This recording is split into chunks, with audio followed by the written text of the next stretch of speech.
સ્નાન સંધ્યાચમનમ કરવા માટે પધારેલા આપ શ્રોતા હૃદયના ચરણોની અંદર અને આપણા હૃદય કમળમાં બિરાજિત મારા કાનાના ચરણની અંદર જય શ્રી કૃષ્ણ, રાધે રાધે અને રાધે કૃષ્ણ. આજ આપણા આંગણે કથા ભાવગંગાની અંદર પધારેલા સંતો સાધ્વી માં જયશ્રી મૈયા અને આશ્રમેથી વધારેલા અને હજી પણ ઘણા બધા સંતો આજે આગમન થવાના છે. આપ સર્વ સંતોના ચરણમાં નમસ્કાર. વસંત આવે તો પ્રકૃતિ ખીલે અને કથામાં જો સંત આવે તો સંસ્કૃતિ ખીલે. કથામાં આવે સંત તો એ સંસ્કૃતિ ખીલે. સાહેબ, કાલ આપણે ચર્ચા કરેલી કે સંત સમાગમન હરિકથા એ તો તુલસી દુર્લભ છે. આપણે કથા કરીએ ને કથા ભગવાનને ગમે અને આપણી કથા ભગવાન સુધી પહોંચે એવું કેમ સાબિત થાય? આપણી કથા પોગી ગઈ એવું કેમ સાબિત થાય?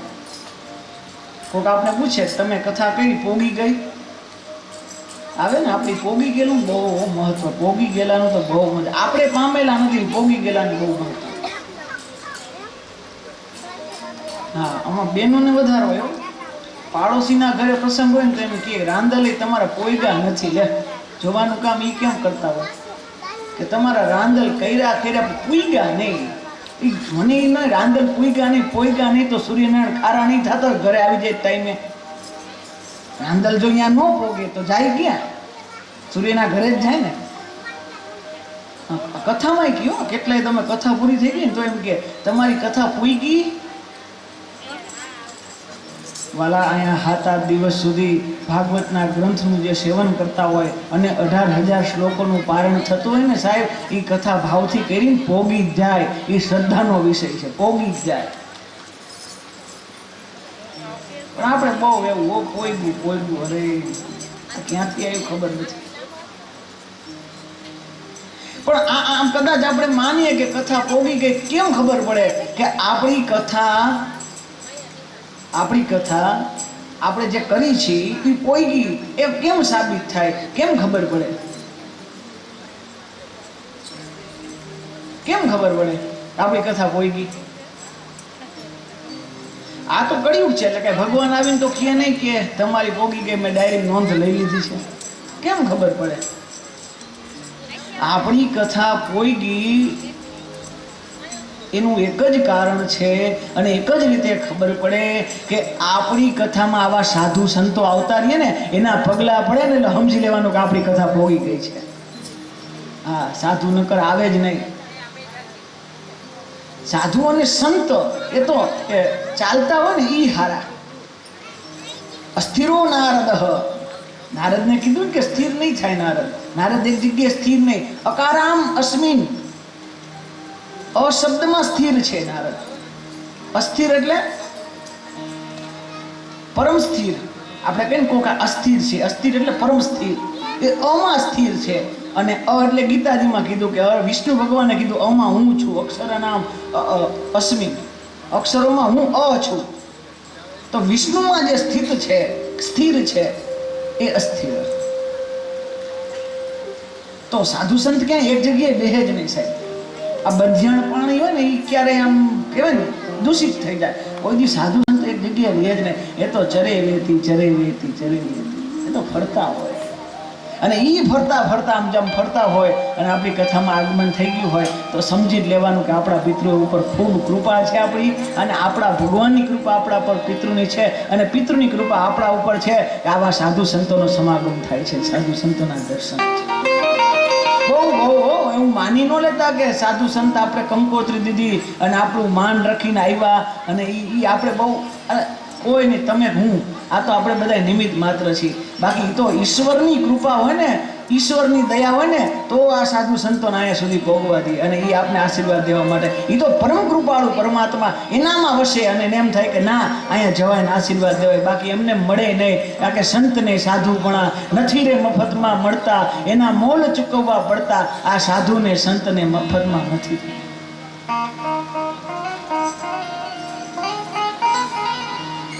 કેવા કેવા સુંદર બોલ છે આ ભજનના કે નથી મફતમાં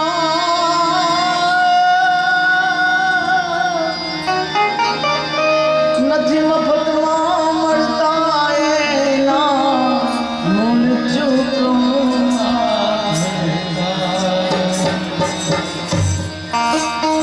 મફતમાં મળતા, એના મોલ ચૂકવવા પડતા. સાધુને સંતપણા એમને સૂર્ય ચડાવે કંઈક. સાહેબ આ જગત એમને સાધુ નથી થવાતું. એ વસ્ત્રથી સાધુ ન થવાય સાહેબ. સંતનો મતલબ સમજો, સત ઉપર એક અનુસ્વાર છે, એક મીંડું છે, પરમ સત્ય, અંત સુધીનું સત્ય, તો એ સાધુ થવાય. સંત એમને ન થવાય. અસત્યનો ક્યાંય ભેદ નહીં સાહેબ. આમ અસત્ય જીવનમાં આચરે ને એને કહેવાય પરમ સંત. એમને સંત ન થવા. હા યાદ રાખજો ને, સંત એટલે ખાલી ભેખધારી જ નહીં, એ પણ યાદ રાખજો.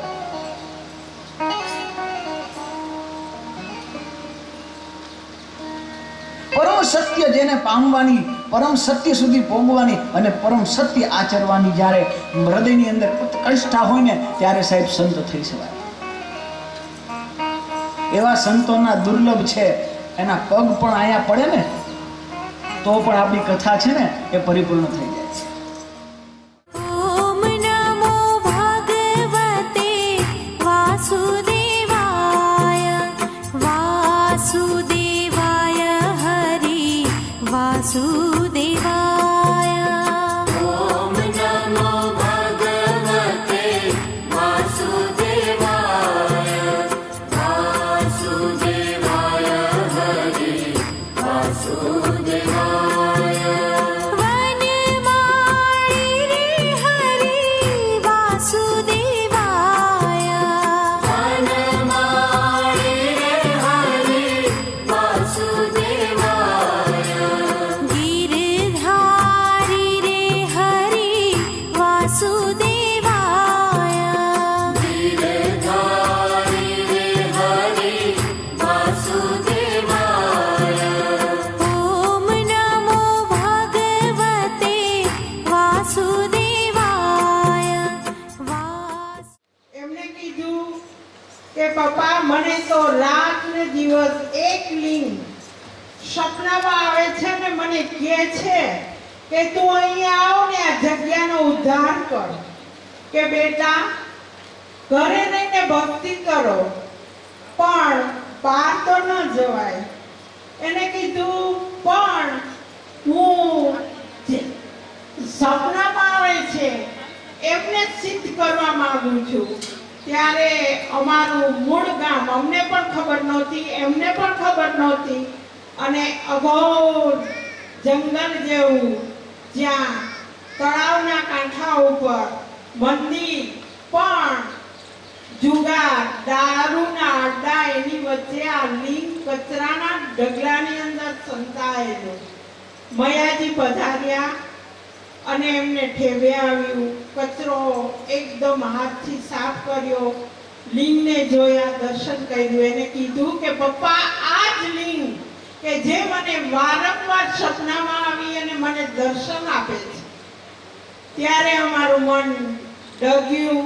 એમના માતુશ્રી મનરબા અમારા ભાભી સાહેબ, સ્વાભાવિક છે કે માને દીકરી જાય એ ન ગમે, છતાં ભારે હૃદયે અમે એમને સંન્યસ્ત ગ્રહણ કરાવ્યો. ત્યારે અમને ગુરુ નહીં ધારણ કરેલા, કારણ કે એને કીધું કે મારે તો સિદ્ધ ગુરુ જોઈએ. ત્યારે ગુરુ દત્તાત્રેયનો ફોટો રાખી અને એમને પોતે સંન્યાસ ધારણ કર્યો. એમના ગુરુજી છે રાજર્ષિ મુનિ. આપ સૌ એમના નામથી પરિચિત હશો. એમના 3 આશ્રમ છે, કાયાવરણ, મલાવ અને મોટા બેના ત્યાં એમના શિષ્યા છે મયાજી, એમને યોગ સાધના દ્વારા આ સાધના આપેલી છે. બહુ કઠિન છે આ સાધના. આપણને તો એમ થાય એનું ભોજન જોઈ તો આપણને એમ થાય કે ભાઈ સંન્યાસ લોકો તો બહુ સરસ સરસ જમતા હશે, પણ તો સાધના ન થાય. એટલી કઠિન સાધના કરી અને મૈયાજી આટલા વર્ષે આ પહોંચ્યા છે. એવું જ આ કુટુંબ, પરમાર કુટુંબ, જેની સાથે અમારો વર્ષોથી નાતો છે ડાઈમાં. અમે તો બહુ નાના, અમારા ભાઈ શ્રી હરિભાઈ, પૂજ્ય કમળા ભાભી, લાડુ ભાભી વગેરે, અમે તો નાના, પણ એટલો ભાવ અને લાગણી રાખી. આજના દિવસે પણ અમને યાદ કરી, અમને લોકોને બોલાવ્યા, એ માટે અમે પણ એમના ઋણી છીએ. સૌને મારા જય શ્રી કૃષ્ણ સાહેબ. गुरुर्ब्रह्मा गुरुर्विष्णु गुरुदेवो महेश्वर गुरुः साक्षात् परब्रह्मा तस्मै श्री गुरवे नमः. तस्मै श्री गुरवे नमः. तस्मै श्री गुरवे नमः. आदरणीय शास्त्रीजी, सज्जनों, माताओं, भाइयों, बहनों तथा प्रभुना प्यारा बाळको, સૌને મારા સસ્નેહ જય ભગવાન. આજ મને 31 વર્ષે હું આ ભૂમિ ઉપર આવી છું, જે મારી જન્મભૂમિ છે. 31 વર્ષે મેં સંન્યાસ લીધો છે. 31 વર્ષે અહીં આવવાનું થયું છે.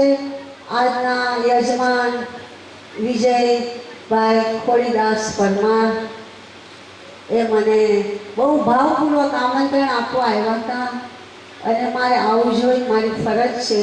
આમ તો એકાંતિક સાધનામાં જ રહું છું, બહાર બહુ ઓછી નીકળું છું, જનસંપર્ક ઓછો કરું છું, કારણ કે મારે જે કરવું છે એ તો જ થશે. માટે આજે એના પિતૃના મોક્ષાર્થે જે શ્રીમદ ભાગવત જ્ઞાન યજ્ઞનું જે આ ભવ્ય આયોજન કરેલું છે એ ખરેખર બહુ પ્રશંસનીય છે. અને આ નિહાળી મારો માયલો બહુ રાજી રાજી થાય છે. રામ રાખે રહ્યો દુનિયામાં, કોઈને કાંઈ ન કહેવું. રામ રાખે રહ્યો દુનિયામાં, રામ રાખે રહ્યો. ભાઈઓ બહેનો, આ કર્મના સિદ્ધાંત અનુસાર બધાના ચકેડા ભૂમેલા ફરે છે. કોઈ કોઈને સુખ આપતું નથી, કોઈ કોઈને દુઃખ આપતું નથી. આપણા કરેલા કર્મ જ આપણને સુખ અને દુઃખ આપે છે. જો આટલું સમજાઈ જાય તો જીવનો બેડો પાર થઈ જાય. માટે સંતો ભક્તો ગાય છે, બોલે છે, રામ રાખે રહેવું દુનિયામાં, કોઈને કાંઈ ન કહેવું. રામ રાખે રહેવું દુનિયામાં, રામ રાખે રહેવું. જ્યાં સુધી તનરૂપી તંબુરો અને મનરૂપી મંજીરાનો તાર એક ન થાય ત્યાં સુધી જીવને બ્રહ્મની પ્રાપ્તિ થતી નથી. એ માટે થઈને આ જે કાંઈ ભગવા પહેર્યા છે, જે કાંઈ કરી છે, એટલા માટે તનરૂપી તંબુરો અને મનરૂપી મંજીરાનો તાર એક થાય ત્યારે જીવને મોક્ષની પ્રાપ્તિ થાય છે અને બ્રહ્મની પ્રાપ્તિ થાય છે. માટે રામ રાખે રહ્યું દુનિયામાં, કોઈને કાંઈ ન કહેવું. રામ રાખે રહ્યું દુનિયામાં, રામ રાખે રહ્યું. મને જાજો ટાઈમ આપેલો નથી અને અપાય પણ નહીં, કારણ કે બધાને શાસ્ત્રીજીનું રસપાન કરવું છે જ્ઞાન યજ્ઞનું.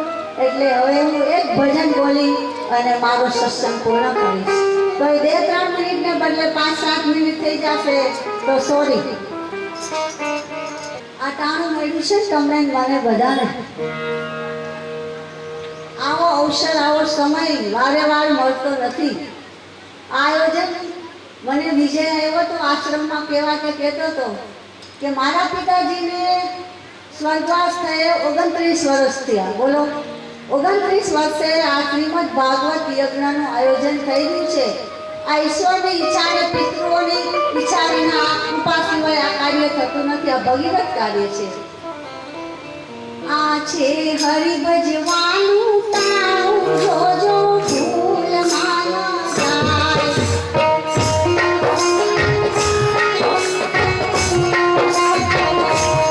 આ છે હરિ ભજવાનું તારું જોજો ફૂલ માના જાય.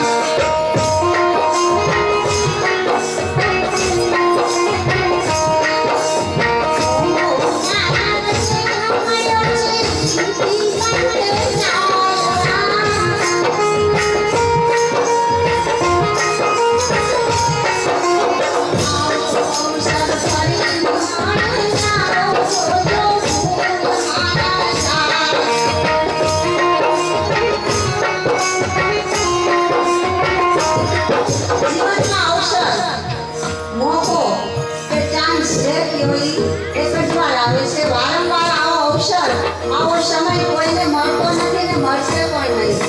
માટે આ છે હરિ ભજવાનું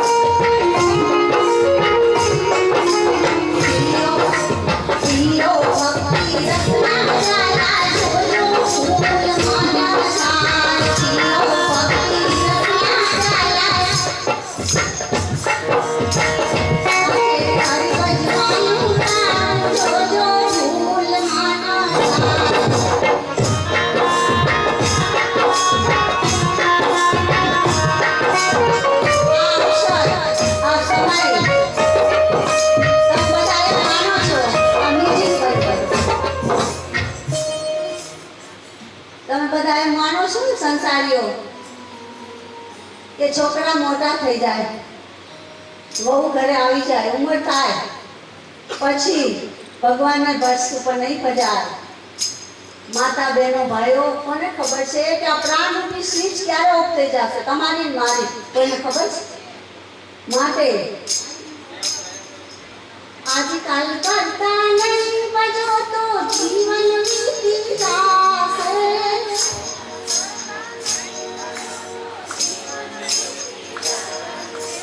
માનવ પોગટ ફેરો થાશે જોજો ફૂલ માના જાય.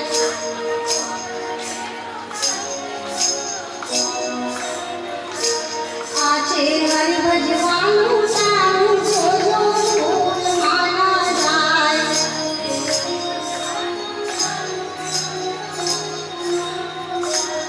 જો હૃદયમાં એકવાર રાધે શ્યામ આવી જાય, હૃદયમાં એનું સ્થાપન થઈ જાય, કોતરાઈ જાય તો જીવ જ્ઞાન થઈ જાય.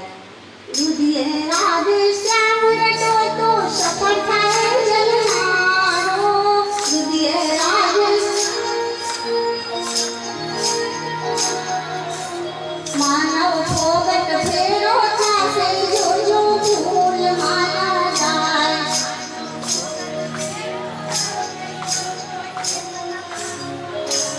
આ છે હરિ ભજવાનું તારું જોજો ફૂલ માના જાય.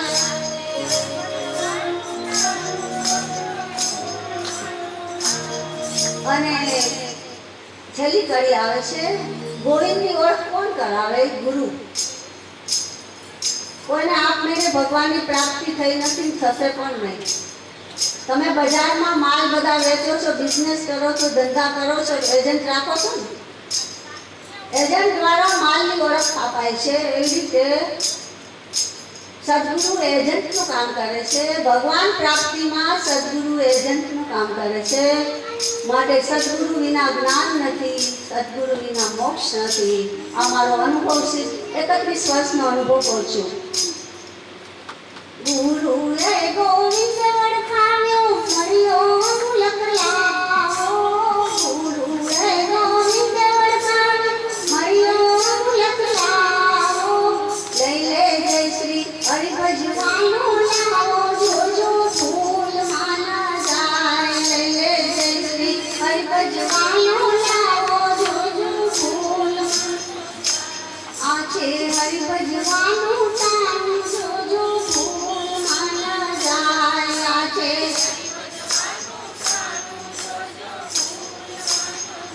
અહીં અવસર ફરી નામે આવો. જોજે ફૂલ માલા જાય. ઓમ નમો ભગવતે વાસુદેવાય વાસુદેવાય હરે વાસુદેવાય.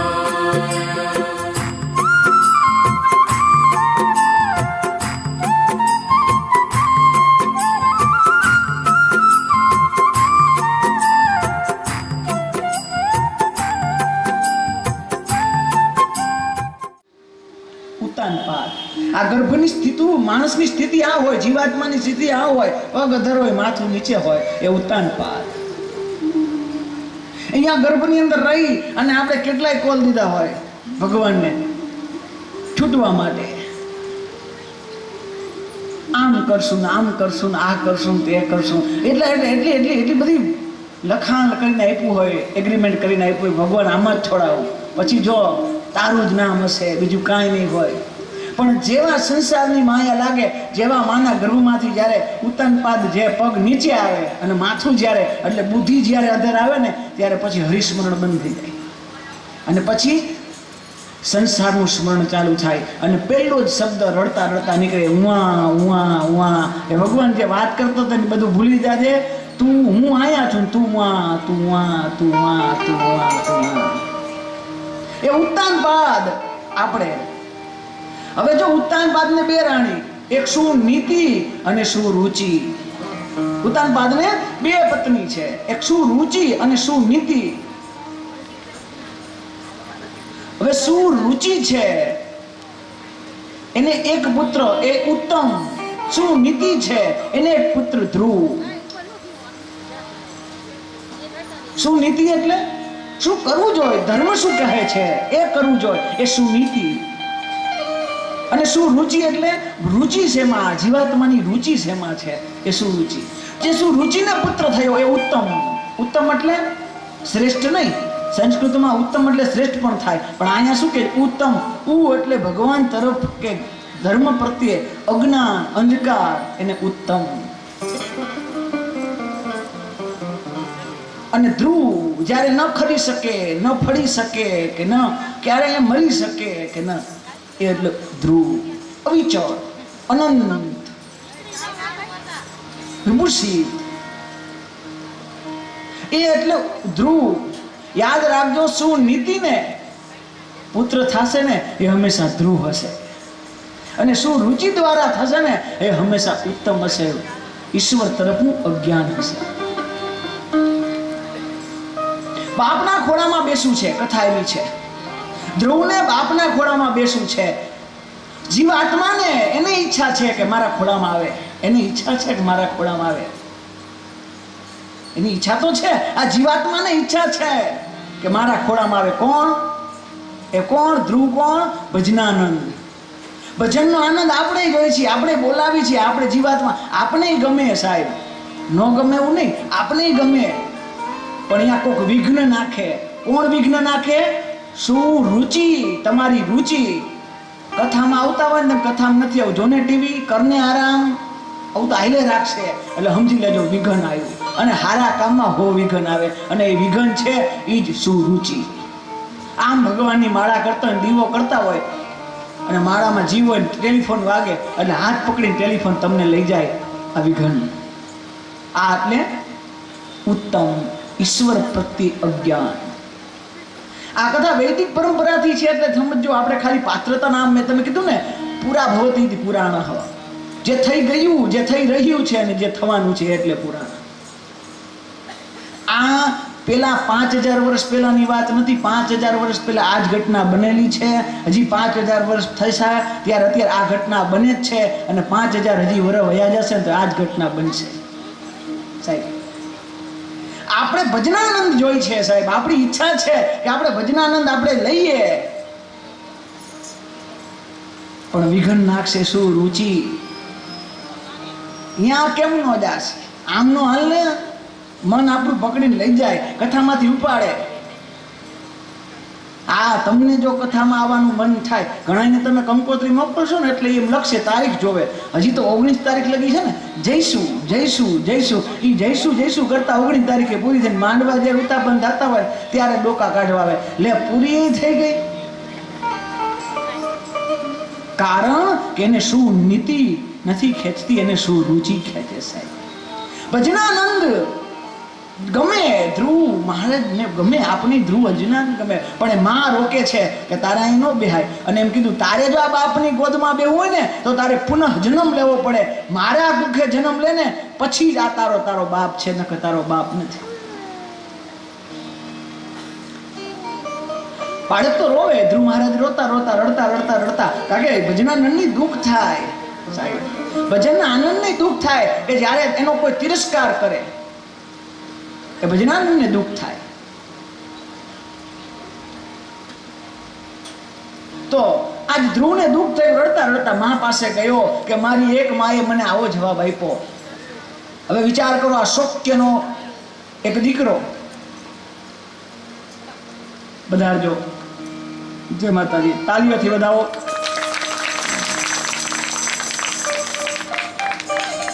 વાહ, ક્યાં બાત. તો બાળક રડતા રડતા મા પાસે જાય છે અને કહે છે કે મને આવું કીધું માએ. હવે એની જગ્યાએ આપણે હોય તો, અરે આપણી સોતી હોય તો ભલે, એ તો પછીની વાત છે, પણ આપણી બેન હોય ને એને માર્યું હોય ને આપણા છોકરાને, તોય આપણે વારો કાઢી નાખી. બે લાફા આપણે આપણા છોકરાને મારીને પછી એમ ઓલીને કહે કે મારું તો હું મારું, તું છે નહીં માર. આપણા સંતાનને કોઈ મારે આપણે પસંદ નથી. તો આટલું બધું રડતો હતો અને કીધું કે તારી માએ જે તને કીધું ને એમાં કાંઈ ખોટું નથી. એને તને એમ કીધું ભગવાનને ભજ અને ભગવાનને પ્રસન્ન કરવામાં ખોટું શું છે? હું તને એ જ કહેવાની હતી. મારી પેલા એ કહી દઉં કાકે હાચી માં તારી ઈ છે, ઈ કેમ કર. ઈશ્વરને મેળવવા માટે ધ્રુવ વન તરફ જાય, નારદજી મળે. યાદ રાખજો, જ્યાં સુધી નારદ જેવા સંતો નહીં મળે ને ત્યાં સુધી આપણે ઈશ્વર નહીં મળી શકે. નારદે પરીક્ષા કરી કે આ બાળક નનકડો છે, લાવ પરીક્ષા કરી. નારદે કીધું કે ક્યાં જાસ? તો કે મારે પ્રભુને મેળવવા જવું. તો પ્રભુ એમને ન મળે, એના માટે તો બહુ તપ કરવું પડે. તો કરશી પછી કે તને માં જેમ રોટલી માં જમાડતી, અહીંયા માં નહીં હોય, વનમાં મધુવનમાં માં નહીં હોય. એ તો તારે ફળ પાંદડા જે મળે ખાવાનું રહેશે. તો કે ખાઈશ, પણ બહુ અઘરું છે ઈશ્વરને મેળવો. પછી એ ધ્રુવે કીધું કે તમે કોણ? પેલા તો એ કયો તમે કોણ? તો કે હું નારદ. તો તમે નારદ જ નથી. નારદ એમ કે હું આની પરીક્ષા કરવા માટેના મને જોઈ, તો હું નારદ નથી. નારદ કે જોજો હું છું, આ વીણા છે ને અમારી શિખા અધર. કારણ કે તમે વિચાર કરો કે શિખા કોઈ દી આમ નીચે રહી, અધર રહી. નારદની શિખા જોજો અધર જ હશે. ચિત્ર તમે જોયું હશે નારદનું, શિખા અધર. આ ઈ જમાનામાં સેટવેસ બોલી જેલ આવે છે ને, નારદે શોધ કરેલી છે જેલની. તો કહેવાનો ભાવાર્થ છે, જ્યારે નારદે પરીક્ષા કરી અને પરીક્ષામાં એ નાનો બાળક એ પાસ થયો, મહામંત્ર આપ્યો. ગુરુ વિના કોણ જ્ઞાન આપે? મંત્ર કોણ આપે? યાદ રાખજો, દુનિયામાં બધું વાંચીને શીખાય, બધું વાંચીને શીખાશે, પણ વેદ જ એવી વસ્તુ છે કે ત્યારે કોઈ દિવસ વાંચીને શીખશો તો ક્યારેય કામ નહીં આવે. વેદ, પુરાણ, શાસ્ત્ર જ્યાં સુધી ગુરુમુખ ન થાય, જ્યાં લગી કર્ણવેદ સંસ્કાર ન થાય અને એના ગુરુના મુખમાંથી કર્ણની અંદર પ્રવેશ ન કરે ત્યાં સુધી એની સિદ્ધિ નથી નથી ને નથી સાહેબ.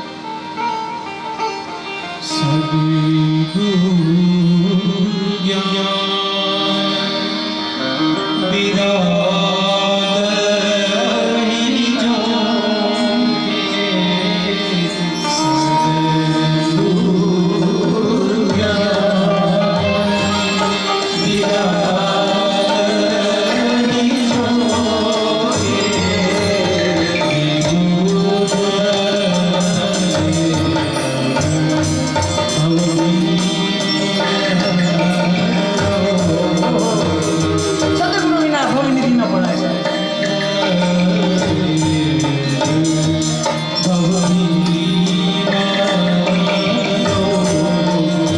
સદગુરુ વિના ભવ સાગર ન કરી શકાય.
અપરંપાર છે. કદાચ એક રૂમની અંદર સાહેબ બાબસભાઈ એક રૂમ અંધારું હોય અને 100 વર્ષ સુધી સાહેબ અંધારું રાખો, એ 100 વર્ષ સુધી, પછી એમાં અંજવાળું કરવું હોય ને તો એને અંજવાળું કરવા માટે 100 વર્ષ ન થાય. 100 વર્ષથી અંધારું હોય સાહેબ, પણ એને અંજવાળું કરવા માટે એક કોઈ સદગુરુ આવીને જ્ઞાનરૂપી દીપક પ્રગટાવી દે એટલે બસ અંજવાળું થઈ જાય સાહેબ. 100 વર્ષ ન થાય. એમ આપણે કદાચ 20 વર્ષ યા 25 વર્ષ થયા ધર્મથી કદાચ ભટકા હોય, છેટકા હોય, ક્યાંક એવી જગ્યાએ ફસાઈ ગયા હોય કે નીકળી ન શકતા હોય, ભલે 20 વર્ષ થયા હોય, 25 વર્ષ થયા હોય, પણ એકાદી કથામાં બેસી જાય ને એક કથાના એકાદી રામાયણની ચોપાઈ હોય, ભાગવતનો એકાદો શ્લોક હોય અને એકાદા જીવનમાં એ સદગુરુ એમ અંદર ઉતારી દે અને અંધકારની અંદર એક દીવો પ્રગટાવી દે એટલે આપણે સંત છીએ ને આપણે સાધુ છીએ ને આપણે ભગવાન છીએ સાહેબ. આવો યોગેશભાઈ, આ આનંદની વાત એ છે કે આપણે આ કથા બહુ વહેલા બધી આપણે ખબર હતી ને કે આ કથા વહેલા આપણે બુક કરી દીધી ને બધું, એટલે અમને જે પાત્રતા હોય ને જોતી ને એવી મળે ને એવી બહુ મજા આવે ભાવેશભાઈ, આનંદ આવે. અમારા અનિલભાઈ ગુરુજી છે જામનગરથી બધા આચાર્ય છે, પ્રધાન આચાર્ય, કેટલા બાળકોને સંસ્કૃત શીખડાવે, એની સાથે સંગીતમાં પણ જેમની મહા સરસ્વતીની રોમે રોમે કૃપા છે. અને પૂજ્યપાદ બ્રહ્મ, અમારા તો બ્રાહ્મણના ગુરુ કહેવાય, પરમ ગુરુ કહેવાય, આપ સર્વ જેમને ઓળખો છો, ભાઈ શ્રી રમેશભાઈ ઓઝા, એમની સાથે એમને સંગીત આપેલું છે. એવા વ્યક્તિ આપણી ભેગું સાથે આપણી હારે આમ ખંભેથી ખંભો વીડાવીને આપણું હારે એક રહેતા હોય તો ખરેખર આનંદની વાત છે. તો આજ આપણી કથામાં એક એવા જ મહાનુભાવ થોડીક વારની અંદર 6 વાગે પધારે છે. ડૉક્ટર રામેશ્વર બાપુ હરિયાણી, એ પણ થોડીક વાર હમણાં ફોનમાં વાત થઈ હતી, 6 વાગે પધારે. આ બધા મોટા મોટા કથાકારો આવશે આપણે ત્યાં. હજી તો 6 વાગ્યા પહેલાં હજી ઘણા બધા આપણા મોટા મોટા મહાનુભાવો હવે અમારા જે ચંદ્રકાંતભાઈ દફતરી ડિસ્ટ્રિક્ટ ગવર્નર છે એ છે, એની સિવાય મોરબીની તમામ ક્લબોના પ્રમુખ આપણે 5 સાડા 5 આજ કથામાં પધારવાના છે. તો એ ખરેખર ઈશ્વરની કૃપા છે કે આ બધાય આપણી અત્યારે પધારે છે. તો 6 માસ સુધી 6 મહિના સુધી તપ કર્યું. 1 માસ 2 માસ 3 માસ 4 અને પેલા છઠ્ઠા માસે તો 6 મહિના થયા ને, શ્વાસ રૂંધાવા માંડ્યા પૃથ્વીના. ભગવાનને કીધું દર્શન દિયો, કારણ કે અંદર શ્રી હરિનું ધ્યાન ધરતા હતા ધ્રુવ મહારાજ, બહાર નો પ્રગટ થાય તો શ્વાસ મૂંઝાવા માંડ્યા.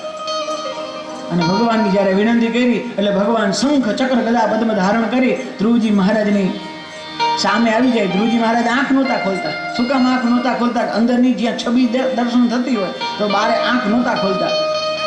ભગવાને અંદરથી એનું શરીર લુપ્ત કર્યું, પોતા અંતર્મુખ થઈ બહિર્મુખ થયા, બહાર આવ્યા.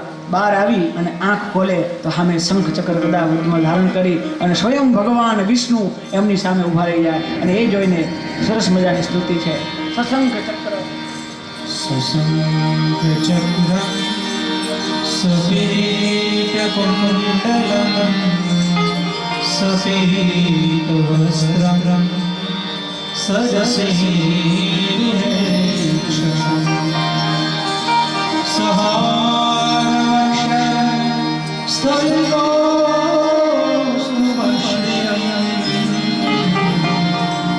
નમામિ વિષ્ણુ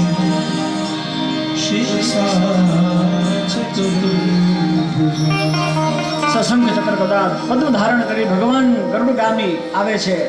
ધ્રુવજી મહારાજ વંદન કરે, પણ એક ખાલી વિચાર કરો, આપણે આંખ બંધ હોય અને આંખ ખોલી અને અચાનક આપણી સામે એ નરેન્દ્ર મોદી આવી જાય તો આપણે બોલી શકીએ? અચાનક જ આપણે આંખ ખબર ન હોય, આંખ બંધ કરી અને આંખ ખોલી ત્યાં તો નરેન્દ્ર મોદી આવે તો આપણે આપણી જીભ આમાં શું બોલવું ખબર જ ન હોય. એવા મૂંઝાય સાહેબ આવ્યા સાહેબ ક્યાં આવ્યા ખબર જ ન હોય. એક મોટો વ્યક્તિ સામે આવે તોય આપણી જીભ ચાલતી નથી. તો વિચાર તો કરો, અહીંયા સ્વયં આ 3 લોકનો અધિપતિ સામે આવીને ઊભો રહી જાય તો કોઈનું શું કામ કે સ્તુતિ કરી શકે? ધ્રુવજી મહારાજ કંઈ ન બોલી શકે, પણ એક શંખ ખાલી એની જીહવા ઉપર ઉડાડે અને જેવી જીહવા ઉપર એને તો જેમ 4 વેદો કંઠ થઈ જાય એવા ભાવથી સુંદર મજાની સ્તુતિ કરે છે. तुमको देखा तो ये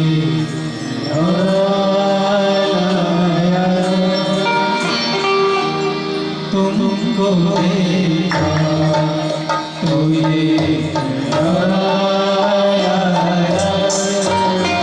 जिंदगी पे तुम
દુષ્ટ રાજા થયો વેનના એ દૃષ્ટતાના હિસાબે ઋષિ દ્વારા એનું મંથનમાંથી તેમને ત્યાં પૃથ્વી ભગવાન પ્રગટ થયા. પૃથ્વી એ ભગવાન પૃથ્વી ઉપરથી નામ પૃથ્વીનું દોહન કરેલું એટલે પૃથ્વી ભગવાનનું પ્રાગટ્ય થયું. અને હવે મોક્ષ પ્રકરણની અંદર પુરંજન આખ્યાન સંભળાવે છે. પુરંજન અને નારદજીએ સુંદર મજાનું પુરંજન આખ્યાન સંભળાયું. રાજા પ્રાચીન બહિર કર્મ આસક્તિ છોડાવી એની પણ સુંદર કથા છે. પ્રચેતાઓની કથા ત્યાં ચતુર્સ્કંદ પરિપૂર્ણ કરી અને પંચમ સ્કંદની અંદર રાજા પ્રિયવ્રતનું આખ્યાન સંભળાવે છે. બોલો ભાગવત ભગવાન કી જય.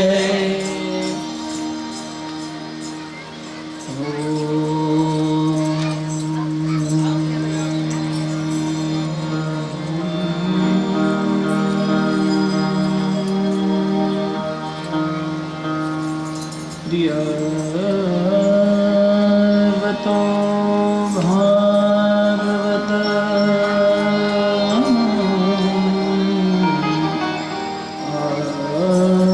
આત્મારામ કથમ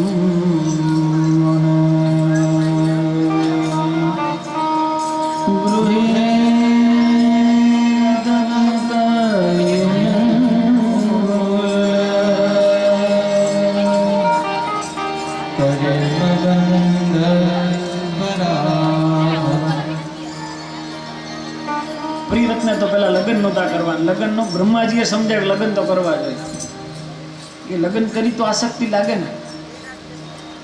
ધન્યો હોમ ગૃહસ્થાશ્રમ. લગ્ન કરી તો બંધન દે, લગ્ન નથી કરવા. બ્રહ્માજીએ કીધું ના લગ્ન તો કરવા જોઈએ.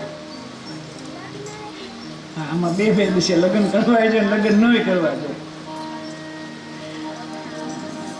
એટલે લગ્ન શું કામ કરવા જોઈએ એ પણ બરોબર છે. લગ્ન શું કામ ન કરવા જોઈએ. એક ફરે કબીર સાહેબ ને કોકે કીધું, કબીર સાહેબ લગ્ન કરાય કે નહીં?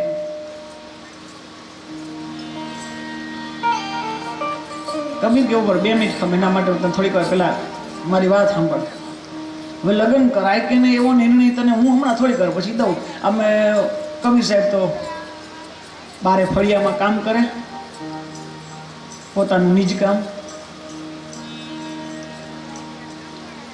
દિવસ હતો ઉનાળાનો, અને દિવસના ઉનાળામાં કબીર સાહેબે એના ધર્મપત્નીને રાડ પાડી કે સાંભળ્યું, અત્યારે એટલું અંધારું છે કે મારે અત્યારે કપડાં સીવું છું, મને દેખાતું નથી. આ કપડાં સીવું છું, મને દેખાતું નથી. જરાક દીવો કરીને આવજો ને, જરાક દીવો લઈ આવો. તો કબીર સાહેબે રાડ પાડીને થોડીક વાર પછી દીવો કરીને એમના ઘરવાર આવ્યા ને એમ થોડીક વાર કપડાં પાસે રાખ્યું અને સિલાઈ કરી અને કીધું કે હવે મારું કામ થઈ ગયું, હવે તમે તારે અંદર જતા રહ્યા. અંદર જતા રહ્યા. ઓલાએ કીધું આમાં કઈ મને ખબર ન પડી એમ કે લગ્ન કરાય કે ન કરાય. તો કે જો સાંભળ, અત્યારે કેટલા વાગ્યા છે? તો કે સવારના 10 વાગ્યા. આપણે ક્યાં બેઠા છીએ? તો કે બારે ફળિયા. સવારે 10 વાગે પ્રકાશ પડે ને, સૂર્યનારાયણની અંજવાર હોય ને, અંધારું હોય. સવાર 10 વાગે હોય અંધારું ફળિયામાં. તમે તો હા કે ના કયો? હા એમ. તો તમે વિચાર કરો કે મેં એને કબીર સાહેબે કીધું કે 10 વાગે અંધારું ન હોય. મેં કીધું કે મને અંધારું પડે છે અને છતાંય દીવો લઈને આવ્યા. મેં કાંઈ કામ નથી કર્યું, આમ ખાલી હોય નથી. એટલે મેં કીધું હવે મારું કામ થઈ ગયું એટલે જતા રહ્યા. એટલે સમજાણું તમને? તો કે ના, હજી નો સમજાણું. હવે એની જગ્યાએ કબીર સાહેબની જગ્યાએ આપણે બારે ફળિયામાં કામ કરતા હોય અને બપોરના 12 વાગ્યા હોય અને આપણે એમ કહીએ કે મને અંધારું પડે છે, તમે દીવો લઈને આવો. તો આપણા ઘરના દીવો લઈને ન આવે. એ આવે પણ દીવો લઈને ન આવે. આવે ખરી પણ દીવો લઈને ન આવે. શું લઈને આવે? આ બધાય બેનો કે ધોકો લઈને આવે. બોલો, આ બધાય બોલ્યા. આ મારા ભાઈઓ સાંભળજો, જો હા મનમાં દાંત છે. એક બેન બહુ રડતા હતા અને પછી કોકે પૂછ્યું શું આટલા બધા રડો છો, કેમ ખબર પડે આટલા બધા કેમ રડો? તો બેને વધારે હિપકાભાઈને જવાબ આપ્યો કે તમારા ભાઈને પોલીસવાળા પકડી ગયા ને હમણાં મૂકી ગયા, પાછા આવી ગયા પાછા. તો આવી ગયા તો કેમ રડો? અરે તમારા ભાઈને બહુ માર્યા, હવે એ તો કંઈક ખરાબ કામ કર્યું એટલે મારે ખાવા પડે.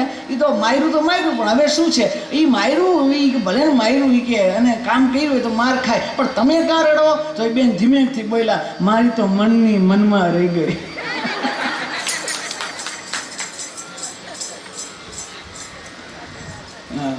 તો કબીર સાહેબ કે અને એના ઘરના દીવો કરીને લઈને આવે. કબીર સાહેબે ઓલા છોકરાને કીધું, મારા ભલા જો હું અંધારું ન હોય અને અંજવાળું અને જો એવા મળતા હોય તો જ કરજો, હા નકર ન કરતા. તો લગ્નની વાત કરી. આગળ એના વંશની અંદર ઋષભદેવ ભગવાન થયા. ઋષભદેવજી કોણ?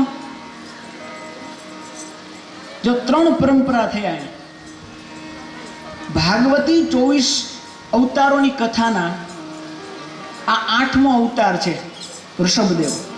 આ ભાગવતી પરંપરાની અંદર જે ભગવાનના અવતાર થયા, વરાહ અવતાર, એમાં 8મા જે થયા એ ઋષભદેવ ભગવાન. જૈન પરંપરામાં પ્રથમ તીર્થંકર. વૈષ્ણવી પરંપરામાં એ કેસરિયાજી. વૈષ્ણવી અમદાવાદથી આપણે જઈએ રાજસ્થાન બાજુ તો શામળાજી, કેસરિયાજી, એ કેસરિયાજી છે. હા, આમ જો ને તો એ ઋષભદેવે આખા એક અલગ પંથ બનાવ્યો. એ પંથ છે ત્યાગનો, એ પંથ છે વૈરાગ્યનો. એને પછી આપણે જૈનિઝમ કહીએ. એ અલગ પરંપરા, કંઈક અલગ આપે. દરેક વખતે ભગવાન આપીને કંઈક અલગ આપી ગયા, દરેક વખતે. હા, શામળાજી. આ વૈષ્ણવી પરંપરામાં મને છે ને એ બધું ગમે. એમાં ખાસ કરીને વૈષ્ણવી પરંપરામાં ભાવેશભાઈ ભાવ બહુ મને ગમે. આ પરંપરામાં જે ભાવ છે ને સાહેબ, એ દુનિયાની એકેય પરંપરામાં નથી. આમાં જે માન છે વૈષ્ણવી પરંપરામાં સાહેબ, દુનિયામાં આવી પરંપરામાં ક્યાંય તમને નહીં જોવા મળે. એ તમે એના ભગવાનને ગમે તેને માનો, ગમે તેને ધ્યાન ધરો, બધાને માન સન્માનથી બોલાવે. જો એના બધાય ભગવાન અહીંયા વચ્ચે છે એ કોણ છે? શ્રીનાથજી. પછી આ બાજુ છે યમુનાજી અને આ બાજુ છે એ મહાપ્રભુજી. જી આવ્યો ને બધાય, શ્રીનાથજી, યમુનાજી, મહાપ્રભુજી, એકલિંગજી. હે વિચાર કરો, બધામાં જી. તમે જેમાં અરે એના પૂજાના પાત્રતા હોય ને, પૂજાના જે પાત્ર હોય ને એને તુકારો ન દે, એને જારીજી. અને બહુ ગળદી થાય ને એટલે ઝાપટિયું રાખે, એને તુકારો ન દે, એને કે ઝાપટિયાજી, એને જી. આપણે અહીંયા હજી બહુ એવો રિવાજ નથી જી કહેવાનો, પણ રાજસ્થાનમાં બહુ પતિ પત્નીને જી કહીને જ બોલાવે. હા, આપણે બિસ્કિટ સિવાય કોઈ જી નથી કહેતા. આપણે બિસ્કિટને કઈ પાર્લે જી. પણ હમણાં નવું નીકળ્યું જો 2G, 3G, 4G, 5G, આ બધા કરતા મારો શિવજી. આ બધા કરતા મારો મોટો શિવજી. પણ જી પરંપરા બહુ મને ગમે. અહીંયા આપણે નથી બોલતા.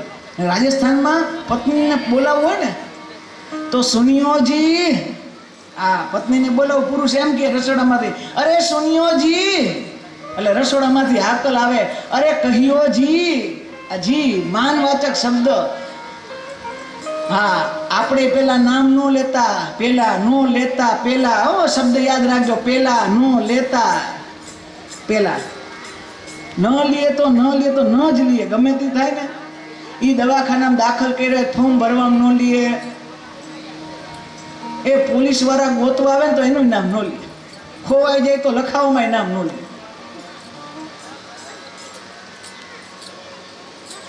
હા, હગાઈ થઈ હોય ને, હગાઈ એટલે એ નામ કેવી રીતે બોલાવે? હગાઈ થઈ હોય તો જાણે કે માની લો કોઈની હગાઈ થઈ હોય, એનું નામ મુકેશ હોય, માની લો એનું નામ મુકેશ હોય, તો હગાઈથી લગન લગી કેમ બોલે ખબર છે? એ મુકેશ, મુકેશ, એ મુકેશ, આમ ભાઈ. પછી લગ્ન થાય ને, મુકેશ, નામ તો એ નહીં જોયે, ખાલી ટોન બદલે, એમાં સ્વર બદલે ને. જો પેલા છે ને પેલી કાળી, પછી બીજી, પછી ત્રીજી, ચોથી સફેદીમાં તો પછી બદલે. એમાં આમે ચોથી સફેદી જશે, પણ કેવી રીતે હમણાં કહું, કેટલા વાર હગાઈ થાય. મુકેશ, લગ્ન પછી મુકેશ, લગ્ન ને 10 વર્ષ પછી એની વ્યક્તિ હોય મુકેશ, અને પછી 15 વર્ષ થઈ જાય ને એટલે તો એ મુકલા, હા ટોન બદલે સાહેબ. પણ કહેવાય ભાવાર્થ, પત્ની કોઈ દી પતિનું નામ ન લે. શું કામ ન લે એ ખબર તમને? આપણા ગઈઢાઓ શું કામ ન લેતા તમને ખબર? શું કામ એ કાંઈ ખબર નથી, પણ આપણે એમ નથી લેતા જ નથી. આપણે તો લઈ છીએ, પણ શું કામ ન લેતા? કારણ શાસ્ત્રમાં કીધું છે કે જેનું નામ છે ને સાહેબ એનો નાશ છે. જેનું નામ છે એનો નાશ છે. એટલે ભારતની પત્ની, ભારતની સ્ત્રી, સૌભાગ્યવતી સ્ત્રી એમ ભગવાન પાસે પ્રાર્થના કરે કે જેનું નામ હોય એનો નાશ હોય. તો આ જિંદગીમાં હું કોઈ દી નામ નહીં લઉં કે મારા પતિનો નાશ થાય સાહેબ. આ ભારતની સ્ત્રી છે. હા, એક જૂના જમાના કુંભનો મેળો હતો. કુંભના મેળામાં વૃદ્ધ દંપતી ગયા. વૃદ્ધ દંપતી ગયા. હવે હસતા નહીં, આ તો દાખલો છે એટલે કહું છું. પછી આપણા કેટલા આની અંદર નામ આવે છે છતાંય કહું છું. આ તો દ્રષ્ટાંત છે. તો એ નામ ન લે, બહુ મોટી ઉંમરના માજી એટલે નામ ન લે. પણ કુંભના મેળામાં થયું એવું કે બંને છૂટા પડી ગયા. કુંભના મેળામાં છૂટા પડે એટલે મળવું બહુ મુશ્કેલ. આજ તો મોબાઈલના જમાનામાં આપણે નથી ગોતી શકતા, તો ત્યાર તો કેવી રીતે ગોતી શકાય? પછી બેન માજી બહુ રડવા માંડ્યા. પોલીસવાળા આવ્યા, પોલીસવાળા લઈ ગયા કે શું થયું? તો કે અમે બે છૂટા પડી ગયા. તો કે કોણ? તો કે મારા સ્વામી. તો કાંઈ વાંધો નહીં, હાલો હમણાં અમે માઇકમાં એલાઉન્સ કરાવી, તમે નામ લખાવો. માજી કે ન મળે તો કાંઈ નહીં, પણ 80 વર્ષે નામ નથી લીધું તો હવે શેની લઉં? અત્યારે લગી આ જિંદગી કાઢી નાખી, પણ હવે નથી લીધું નથી લેવું. તો કે ના, નામ તો લખવું જ પડે. પછી માજીએ કીધું કે એક કામ કર, હિન્દીમાં એક કહેવત કહું છું, એ તું પહેલી બુજાવી લે એટલે તને નામ મળી જશે. તો કે શું? जिससे ट्रेन चलती है वो झंडी कैसी होती है, जिससे ट्रेन चलती है वो झंडी कैसे होती है, और जिससे ट्रेन रुकती है वो झंडी कैसे होती है, वो कौन सी रंग की झंडी होती है. બે કલર ભેગા કરી નાખજે એટલે નામ મળી જશે. ઓલા સમજ્યા નહીં, પણ પછી બહુ બુદ્ધિશાળી પોલીસ હતો, એને વિચાર કર્યો કે નામ લખો હરિલાલ. હરિલાલ, હરી ઝંડી દેખાડે ને તો આગળ વહી જાય ટ્રેન, અને લાલ ઝંડી દેખાડે તો ઊભી રહી જાય. એટલે કે जिससे ट्रेन चलती है वो झंडी कैसे होती है, તો લા લખ્યું હરી, અને जिससे ट्रेन रुकती है वो झंडी कैसे होती है लेकिन लाल, हरिलाल. આ બરોબર. નામ ન લીધું પણ કહી દીધું કે નામ હરિલાલ છે. તો ન લે તો ન જ લે સાહેબ. તો ભાવાર્થ છે 8મી પરંપરા વૈષ્ણવની અને હિન્દુ સનાતન ધર્મની અંદર ઋષભદેવે ભગવાને દિગંબર અવસ્થાની અંદર ભોગી અને ભગવાનનું યજન કર્યું. આગળ એના વર્ષની અંદર જળ ભરતની કથા કરી. આ બહુ સુંદર કથા જો સાહેબ, જળ ભરતની કથા. ઘણા વ્યક્તિઓને છોડવાનું અભિમાન હોય, ત્યાગવાનું અભિમાન હોય. એ ત્યાગવાનું અભિમાન પણ ક્યારેક ક્યારેક નુકસાન કરે, એની કથા છે સાહેબ. કાંટો તો ખરાબ જ હોય, પગમાં લાગે એટલે કાંટો તો ખરાબ જ છે સાહેબ. આ કથાનું એક ભાવાર્થ કહું તમને. કાંટો તો ખરાબ જ હોય સાહેબ, એ દુખે જ, એ લાગે જ. એટલે સત્વ, રજ અને તમો, તમો ગુણનો કાંટો છે ને એ દુખાવો કરે. તમો ગુણનો કાંટો હોય ને, ક્રોધનો કાંટો હોય ને એ દુખાવો કરે. રજો ગુણનો કાંટો હોય, મોહનો કાંટો હોય ને એ પણ દુખાવો કરે. અને ક્યારેક ક્યારેક તો સત્વ ગુણનો કાંટો હોય ને એ સાહેબ દુખાવો કરે. કાંટો તો એ જ છે. પગમાં લાગ્યા પછી એને કેવું ન પડે કે આ પવિત્ર ઝાડ બીલીપત્રનો કાંટો છે તો આ દુખાવો ન કરે. એ તો બીલીપત્રના ઝાડ, પવિત્ર ઝાડનો કાંટો ક્યારેક દુખાવો કરે સાહેબ. તો ભરતજીને ઘર છોડ્યું, સંસાર છોડ્યો.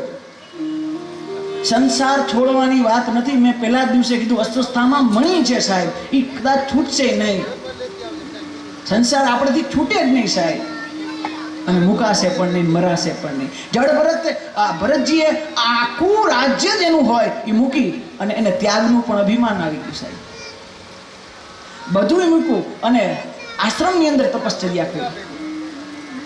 તપશ્ચર્યા કરવા માટે આશ્રમે જવું જરૂરી નથી સાહેબ. તપશ્ચર્યા કરવા માટે આશ્રમ બનાવવા જરૂર નથી. આ વાત યાદ રાખજો. જો તમારી નિષ્ઠા ભગવાન પ્રત્યે હશે, તમારી શ્રદ્ધા તમારી ભગવાન પ્રત્યે હશે, વગર ભગવા પેરે તમે ઘરની અંદર સત્કર્મ કરો, હારા વિચાર કરશો ને કોકની મદદ કરશો ને તો તમારો ઘર છે ને એ આશ્રમ બની જશે. તમે એના ભીખદારી બની જશો અને તમે સાધુ સંત મહંત બની જશો. જરૂરી નથી કે બધા આશ્રમ બની જાય.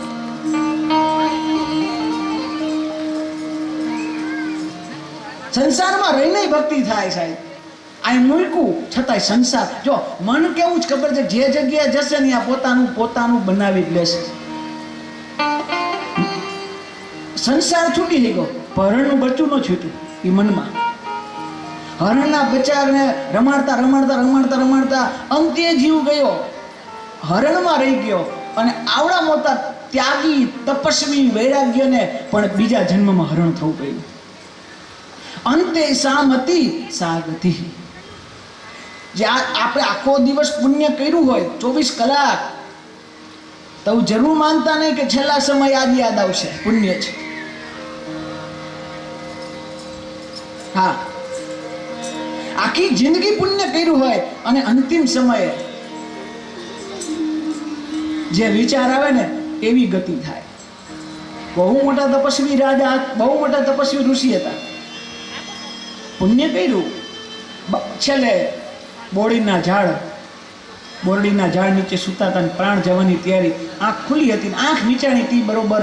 એનું ધ્યાન એ બોરડીના બોરમાં ગયું અને જ્યારે મુક્તિ ન થઈ ત્યારે એના શિષ્યોએ કીધું કે ગુરુજીની મુક્તિ કેમ ન થાય? અને આકાશવાણી થઈ કે તારા ગુરુજી જ્યારે મૃત્યુ થયા ને આંખ દ્રષ્ટિ એની બોરમાં ગઈ, બોરમાં જીવ ગયો. એટલે એ બોર ખોલજે, એની અંદર જે જીવ એટલે કે જે હશે એની અંદર એ ગુરુજી બન્યા. વિચાર તો કરો, આવડા મોટા તપસ્વીની અંત્ય દ્રષ્ટિ જેની કઈ થાય ને એની ગતિ ત્યાં થાય. અંતે જેવી દ્રષ્ટિ થશે ને એવી ગતિ થશે. એટલે તો આપણા શાસ્ત્રમાં કીધું 3 વસ્તુ જો અંતિમ સમય આવી જાય ને તો બેડો પાર થઈ જાય. એ જરૂર નથી. આ રાવણ શું કામ તૈરો લ્યો કેમ? રાવણ તૈરું એટલે મૃત્યુ થયું ને, કોઈ દી શ્રી રામ નહોતો કહેતો, રામ રામ કરતો હતો. પણ જ્યારે મૃત્યુ નજીક આવ્યું ત્યારે મોઢામાંથી નીકળ્યું શ્રી રામ શ્રી રામ શ્રી રામ. એક શ્રી રામ લ્યો તો રાવણ જેવો જો તરી જતો હોય તો આપણે તો બધા રામ જેવા સાહેબ. આપણે શ્રી રામ કહી રાખો, રામ પોતે આવશે તેડવા, આપણે તરી જવાય. એની મોજ છે, તરવાની પણ મોજ છે. અને 3 વસ્તુ જો નજીક આવશે તમારી મૃત્યુ સમયે, એ ગીતાજીનું જ્ઞાન, હરિનું નામ અને ગંગાજીનું પાન, આટલું જો આવી જાય ને પછી છેલ્લે ન મળે તો ન જ મળે. છેલ્લે અંભુર આવ્યો ને છેલ્લી અવસ્થા હોય, ગળા લગી જીવ હોય, ડોક્ટરને કીધું કે 2 મિનિટ હવે તારવે આવ્યો છે, જે પાવું હોય જલ્દી ગંગાજળ પાઈ દો. અને પછી છોકરાઓને મોકલે ગંગાજળ ગોતવા કે માજીનો જીવ જાય છે. આખા ઘરમાં ગોતીને આવે. એક છોકરો બોટલ લઈને આવે કે જલ્દી આવી ગયું, પાઈ દો. ઓલા માજી કે ઉભા રહ્યો પાતા નહીં, આ ઘાસલેટની શીશી છે, આ ગંગાજળ નથી. ત્યાં તો જીવ વયો ગયો.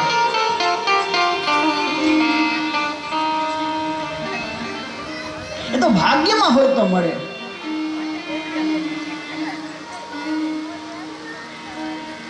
તો બહુ મહત્વની બાબત છે. અંતિમ સમયે તમારા વિચાર શું હોય? બહુ પુણ્ય કરીને આપણે ભગવાન પાસે સંપત્તિ માંગી, એ બહુ સાહેબ બહુ જરૂરી નથી કે બહુ સંપત્તિ જ જોઈએ.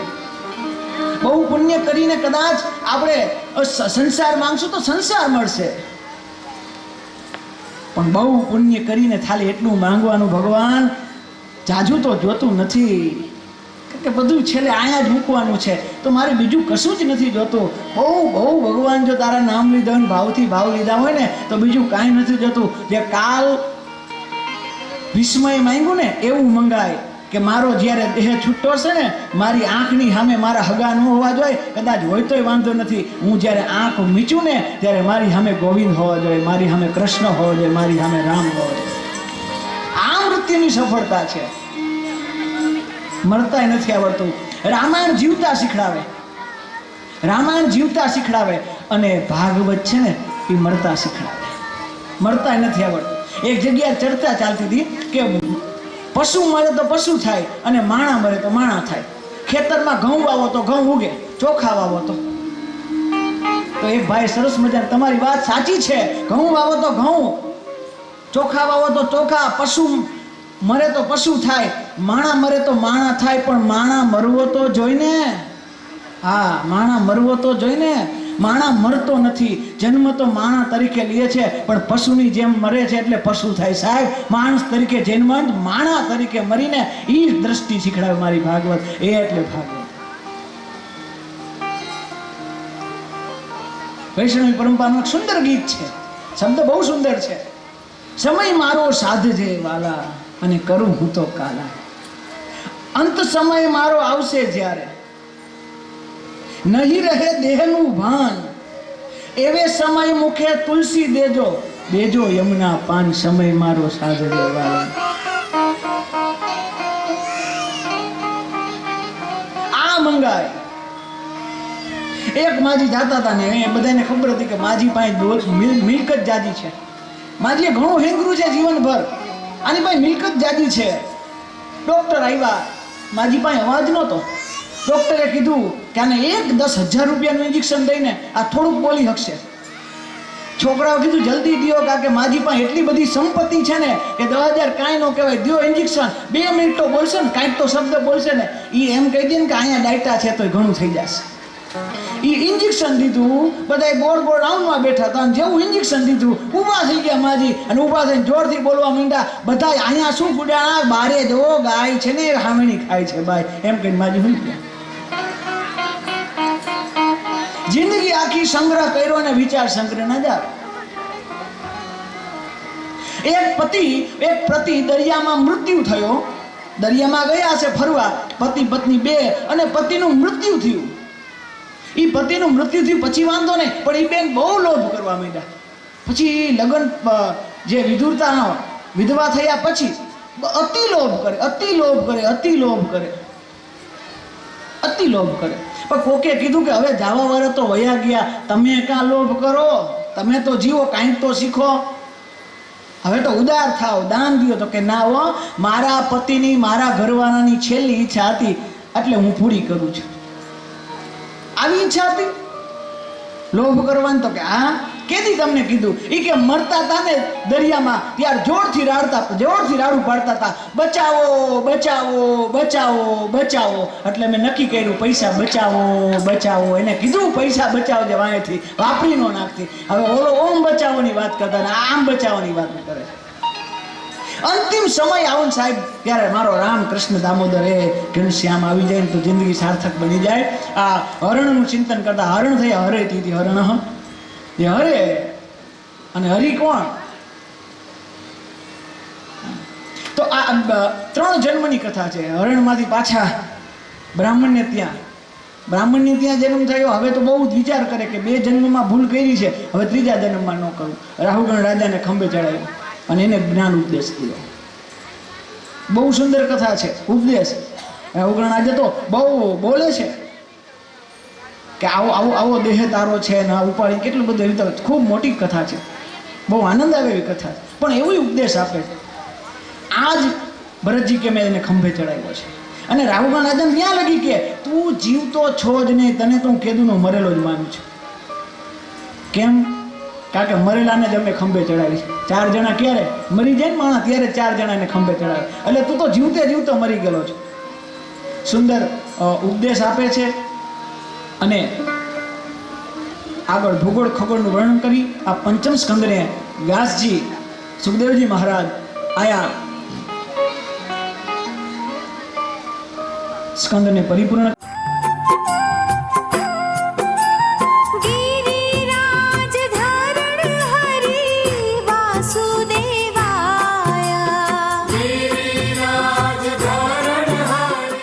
બોલો શ્રી રામચંદ્ર ભગવાન કી. પરમાર કુટુંબ દ્વારા એક સરસ મજાની સુંદર ભાગવત કથાનું જ્યારે આયોજન થયું હોય અને આવા પ્રસંગે એક અત્યંત દિલની લાગણી સાથે જોડાયેલા એવા નિખિલ મહારાજની સાથે મને અહીંયા ઉપસ્થિત રહેવાનું જે આમંત્રણ આપ્યું તે બદલ પરમાર ફેમિલીનો હું આભારી છું. મિત્રો, મેં જગ્યાએ વાંચેલું કે શૂન્ય જેવું થવું. આપણી કિંમત ભલે કોઈ ન કરે, પણ જેની બાજુમાં રહીએ ને એની કિંમત હંમેશા વધી જાય. એકડા પડખે શૂન્ય મૂકો એટલે 10 થઈ જાય, 100 પડખે શૂન્ય મૂકો એટલે 1000 થઈ જાય. એમ શૂન્ય જેવું આ શરીર પણ નિખિલ મહારાજની સાથે હરવા ફરવાથી ખૂબ કિંમત વધારી છે. એ બદલ હું એમનો ખૂબ ખૂબ આભારી છું. હંમેશા એમની સાથે અવારનવાર મળવાનું થાય. લાયન્સ ક્લબમાં પણ મેમ્બર તરીકે છે. એમની વાતમાંથી એક વસ્તુ જાણવા મળે કે દિલ દરિયા જેવું રાખવું, નદીઓ સામેથી મળવા આવી જશે. એટલે એ હિસાબે હંમેશા એમની સાથે આવા સેવાના કાર્યો કરતા રહીએ છીએ. સારી સારી પ્રેરણાઓ મેળવતા રહીએ છીએ. આજ જ્યારે આટલી બધી વિશાળ સંખ્યામાં માતાઓ બેઠી છે ત્યારે એક નાનકડી વાત કહી અને મારા શબ્દોને વિરામ આપીશ. લાયન્સ ક્લબ એટલે વિશ્વની અંદરમાં સેવા કરતી સંસ્થા છે. કોઈ પણ જાતનું સેવાનું કામ કરતી સંસ્થા છે. જે બાળક જન્મથી બહેરું અથવા મૂંગું પેદા થયું હોય એ આ જમાનામાં બોલતું અને સાંભળતું થઈ શકે છે. એને કાંઈ એની જિંદગી જન્મારો બહેરાશમાં કાઢવાનો રહેતો નથી. બહેરાના મશીન તો આપણે સૌ કોઈએ જોયા છે, સાંભળ્યા છે અને વાપર્યા પણ છે. પણ હવે એક ઓપરેશન થાય છે અહીંયા, નસને બાયપાસ કરીને મૂકવામાં આવે છે. એ ઓપરેશનની કિંમત 12 લાખ રૂપિયા છે. આ ઓપરેશન લાયન્સ ક્લબના સહકારથી સુરેન્દ્રનગરમાં શિવસા હોસ્પિટલમાં ગુજરાત સરકારના સહકારથી તદ્દન ફ્રીમાં કરી આપવામાં આવે છે. આવા અત્યાર સુધીમાં 746 ઓપરેશન આપણે પૂર્ણ કર્યા. 111 કરોડ રૂપિયાનું કામ થાય. નાનકડું કામ નથી થયું, 111 કરોડનું કામ. એનાથી આગળ વધી અને હવે ફ્રાન્સની અંદરમાં એક નવું મશીન શોધાણું છે કે નવજાત શિશુ જે જન્મો એટલે 6 મહિનાની ઉંમર સુધીમાં એક નાનકડી એવી અહીંયા જો વાયર મૂકવામાં આવે તો ખબર પડી જાય છે કે આ બાળક બેરું થવાનું છે. એટલે તરત જ એની ઓપરેશનની વિધિ થાય. તો આવું સરસ મજાના મશીનો ટૂંક સમયમાં ગુજરાત આખાના શહેરમાં લાયન્સ ક્લબ દ્વારા મૂકવામાં આવશે. અને ત્યારે આ 3 વર્ષની અંદરમાં ગુજરાત બહેરાશ મુક્ત ગુજરાત બને એવા અભિયાન સાથે લાયન્સ ક્લબ કાર્ય કરી રહી છે. આપ સૌએ અત્રે મને આમંત્ર્યો, મારું સન્માન કર્યું તે બદલ દિલથી આપ સૌને વંદન કરું છું. ધન્યવાદ. બહુ વિચારે માણસ મારું નામ થાય, મારું નામ થાય, પણ મારું નામ થાય. અરે નામ કરવા વાળાને હું તો એમ કહું છું, જો તમારું નામ કરવું જ હોય ને તો એક જ કામ કરો, કામ કરો, કામ કરો, કામ કરો એટલે નામ થાય, થાય ને થાય, થાય જ છે સાહેબ. કામ થશે તો નામ થશે. રામનું નામ એમને નથી થતું સાહેબ કે આખા અયોધ્યાની નગરી ઉપર બેહવાનો વારો હોય અને હવારે બેહવાનો વારો હોય અને ખબર જ હોય, એ જ આનંદની અંદર હવારે ખબર પડે કે બસ હવે આ ગાદીમાં નથી બેહવાનું, હવે ગાદી ઉપર બીજું બેસન તમારે વનમાં જવાનું. એ જ આનંદથી, એ જ મુખારવિંદથી હસી અને પિતાની આજ્ઞા શિરોમાણીએ કરે સાહેબ. દુનિયામાં એના નામ થાય. તમારે મારા ઘરના દસ્તાવેજમાં બાજીને એના માટે નામ ન થાય. કઈક ત્યાગો, કઈક કરો તો નામ થાય સાહેબ. ઉચ્ચરસ્ત શિખરસ્ત થવા માટે સાહેબ શિખરસ્તની હોડ છે. આમ નામ પાછળ માણસ એમ કે હું સંપત્તિ પાછળ ગાંડો થયો, ખોટી વાત. માણસ નામ પાછળ ગાંડો થયો છે. એ સંપત્તિ એને એટલે જ હોય છે, એટલે પૈસા કમાવાય કે 5 કરોડ વાડીમાં દઈ દો, 10 કરોડ વાં દઈ દો. કાં તો કે મારું નામ થાય. એક નાનકડું એવું પણ આપણે કંઈક દાન કરીને એમાં આપણી જાહેરાતો બહુ મોટી હોય સાહેબ. એક જન્માક્ષર જોરાવ ભાઈ આવ્યા ને એમ કીધું કે આખા પરિવારનું માથું દુખે છે, આખા પરિવારનું. તે ઓલા ભૂદેવ જોવા વાળાએ કીધું કે હમણાં કંઈક દાન કર્યું તું, દાન કર્યું તું. તો કે હા હો, અમારી વાડીમાં દાન કર્યું તું. શું કર્યું? તો કે પંખો. એમાં કઈ લખ્યું હતું? તો કે હા 3 પેઢીના નામ રેખા, એક પાકમાં 1 પેઢી. હવે વિચાર કરો, 3 પેઢી તમે ઘૂમરે ચડાવ્યા, તમારા માથા ન દુખે? દુખે જ સાહેબ. તમે જે દ્યો છો સાહેબ, શાસ્ત્ર તો એમ કીધું કે તમે જમણા હાથથી દ્યો તો ડાબા હાથે ખબર ન પડવી જોઈએ. એ ગુપ્ત દાન છે. અને બીજું બધું કીર્તિદાન છે. કદાચ કરો અને કયો તો વાંધો નહીં, પણ એનું 1% પણ મનની અંદર અભિમાન ન ચડવું જોઈએ. 1% પણ નહીં. આ માણસ છે ને આઈને મોટું કરે, આઈને હંમેશા સ્મોલ રખાય. ઇંગ્લિશનો નિયમ છે, ઇંગ્લિશ વ્યાકરણમાં એવું કહેવાય કે આ પ્રથમ કેપિટલ હોય ને એને મોટો હોવો જોઈએ. ઇંગ્લિશમાં કેપિટલ હોય ને મોટો હોય. આઈ wish you, I wish you એમાં આઈ મોટો હોય. ઇંગ્લિશ કદાચ તમને આઈ મોટા સમજાવતા કે, પણ મારી ભાગવતનું વ્યાકરણ એમ કે આઈને ટૂંકો કરો, આઈને નાનો કરો, તો તમારું સમાજમાં નામ થશે સાહેબ. આઈને ટૂંકું કરવું એટલે ખબર છે, આ એટલે હું, આ હું પણ આને ટૂંકું કરવાની વાત છે. દિલ્હીનું અક્ષરધામ મંદિર બન્યું, પ્રમુખ સ્વામીએ બનાવ્યું.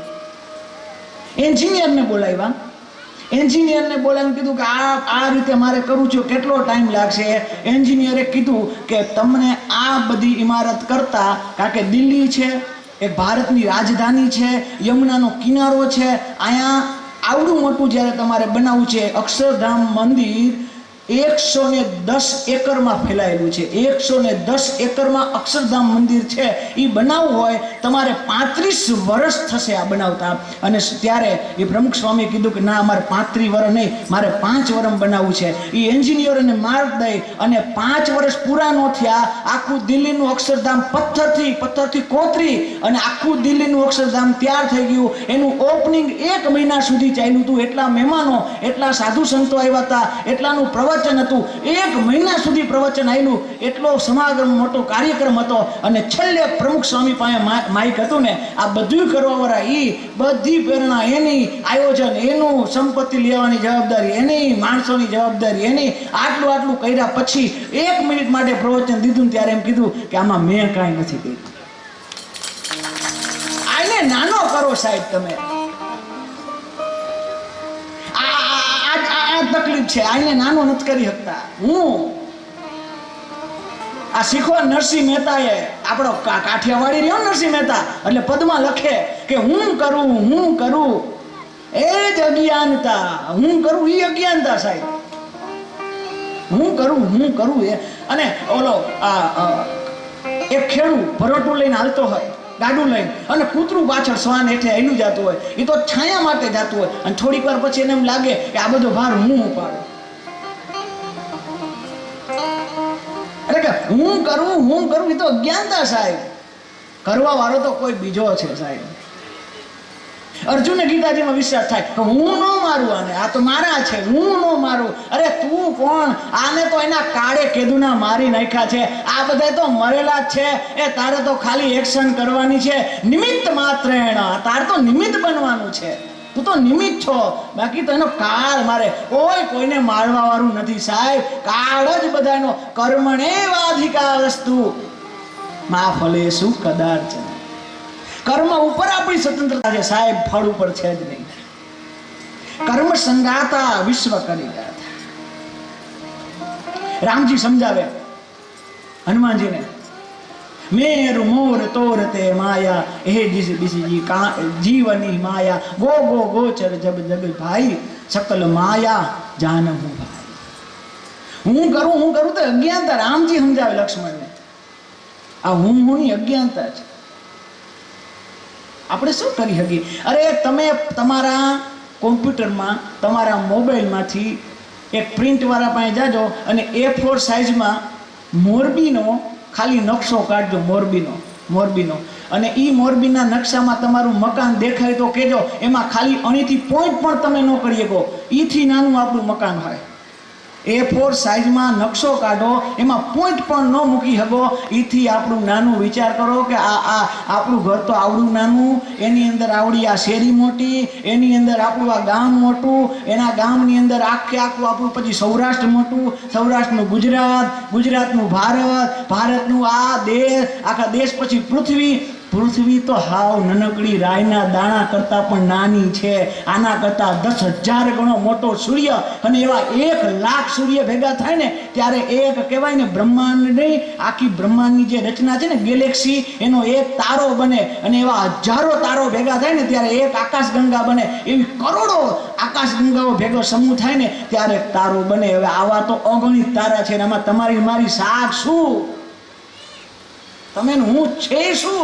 પણ છતાંય હું કરતો થાકતો નથી. આ હનુમાનજી આવડું મોટું કામ કર્યું. એ વિચાર કરો, હનુમાનજી એ પૂદગાની અંદર આખો દરિયો રાવણની લંકા હરગાવીને આવ્યો. રામે એમ કીધું કે વાહ સરસ કામ કર્યું. હનુમાનજી બોલ્યા મહેનત કરી. પ્રભુ મુદ્રિકા ઉસ પાર ગયો ચૂડામણી ઇસ પાર. પ્રભુ મુદ્રિકા ઉસ પાર ગયો ચૂડામણી ઇસ પાર. સીતા વિરહ લંકા જલી ઓર પ્રતાપ સબ તુમ્હાર. સીતા વિરહ લંકા જલી, એમાં પ્રભુ મુદ્રિકા, તમે આથી મુદ્રિકા આપી એટલે ઠેકડો મહિનો વયો ગયો. ત્યાંથી માતાએ ચૂડામણી આપી એટલે ચૂડામણી ઇસ પાર. સીતા વિરહ લંકા જલી, તો સીતાના એના વિરહની અંદર તમારું રામ નામનું વિરહ એનો હતો એટલે એ તો લંકા જડી. અને બાકી બધું થયું મેં કાંઈ નથી કર્યું. ઓર પ્રતાપ સુમાર, એ બધું તમારા પ્રતાપ સાહેબ. હા, વિચાર કરો, આ હનુમાનજીએ કીધું. હવે આપણે કોક એમ કહેતો તમે અમારા પ્રસંગમાં ઘણું કામ કર્યું, અથવા કઈ ગાડલા પથરાઈ ગયેલા હોય અને કોક એમ કહે કે આ ગાડલા કોને પાથરા. અરે ગાડલા તો ક્યાં, એક વખત અમે જમવા ગયા હતા ને, જમવા આમ બહુ જાય નહીં અમે, કારણ જાય નહીં એમાં આગ્રહ બધા ન જમવાનું, પણ બહુ જાય નહીં. ક્યાંક વળી એમ મન લાગી જાય, મારો રામ એમ કે જમી આવજા, જમી આવી ખરી, પણ કહો બહુ આગ્રહ હોય બહુ. હા, તો ભૂલમાં બોલાઈ ગયું કે આવું સરસ શાક કોને કર્યું, બહુ સુંદર શાક બનાવ્યું. ત્યાં તો રસોડામાંથી બેને બારે ઠેકડો માર્યો, ઠેકડો મેં બનાવ્યું, મેં. આ તો શાક છે પણ મારે ભજીયા ખાશો તમે આંગળા. એક શાક બનાવીને એનો આપણે ગર્વ હોય સાહેબ. એમાંય આપણે મને કંઈક બહુ જૂનું બહુ બહુ બહુ જૂની એક વાત યાદ આવે. જલારામ બાપા વીરપુર, જલા બાપા લાલજી ભગત, લાલા બાપા રાજકોટ પાસે આશ્રમને, ત્યાં આશ્રમની અંદર સત્સંગ રાણીમાં અને રૂણીમાની જગ્યાની અંદર. અને રાણીમાં અને રૂણીમાં સંત સાધુ સંત, એક દી સાધુ સંતનો મોટો સમાગમ ભેગો થયો. રાતે બધાએ કામ કરી, હવના ઉતારા હતા. તો જલા બાપાને વીરપુર વાળા જલા બાપા અને લાલા ભગત એ એક દિવસ આમ સુવાની ટ્રાય કરે ને, સામે જોયું કે બાજરો દરવાનો બાકી છે. અને એમ કીધું કે આપણે તો નીંદર આવતી નથી, હાલો ને આપણે આ બે કામ કરી દે. હવાર ઓલા લોકોને એટલું ઓછું. આખી રાત એ તો પછી ભજનમાં લીન થઈ, થોડાક ટાઈમ કર્યો ત્યાં તો બાજરો બધો દરાઈ ગયો. એ ઓલું જે આગળ કરતા ને, હવે તો વયું ગયું, મગ સિવાય કંઈ કરતા નથી, બાકી બધું ચકીએ થાય.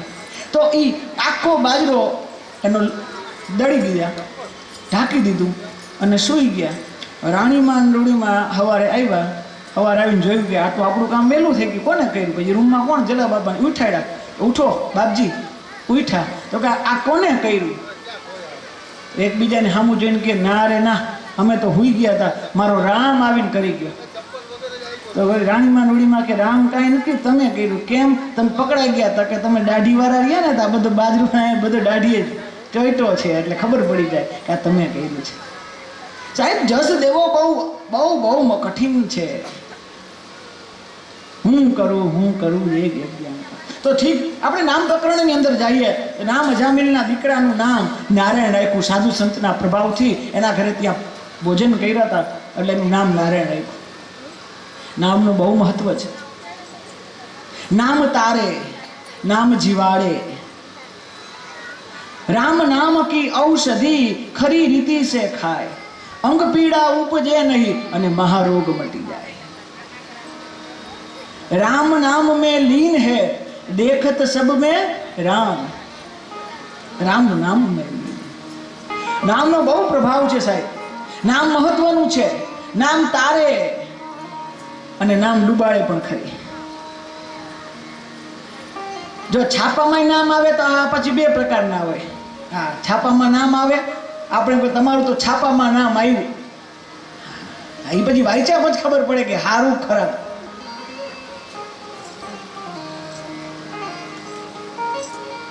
હા હા, તો બહુ નામ બહુ મહત્વ છે. અજામિલ એના દીકરાનું નામ નારાયણ રાખ્યું. અંતિમ સમય આવ્યો, જિંદગીમાં પુણ્ય નહોતું કર્યું અને મૃત્યુ સમયે હે નારાયણ પાણી પીવડાવો, નારાયણ તું પાણી પીવડાવો. આખી જિંદગી પાપ કરતું. યમુના દૂતો લેવા માટે આવ્યા અને ત્યાં જ વિષ્ણુ ભગવાનના પાર્ષદ આવ્યા, એમને લેવા, બંને વચ્ચે સંવાદ થાય છે. આની તો મૃત્યુ અવસ્થા હતી, એ તો સાંભળતો હતો બધું કે શું સંવાદ થાય. યમના દૂતો એમ કહે છે કે અમારા સ્વામીએ કીધું કે આ પાપ કર્યું છે, લઈ જાઓ. અને વિષ્ણુના પાર્ષદ એમ કીધું કે ભગવાન એમને આજ્ઞા કરી કે આને લઈ આવો. સુંદર સંવાદ છે. ખાલી નામ લીધું નારાયણનું, ત્યાંય તરી ગયો. નામનું બહુ મહત્વ છે.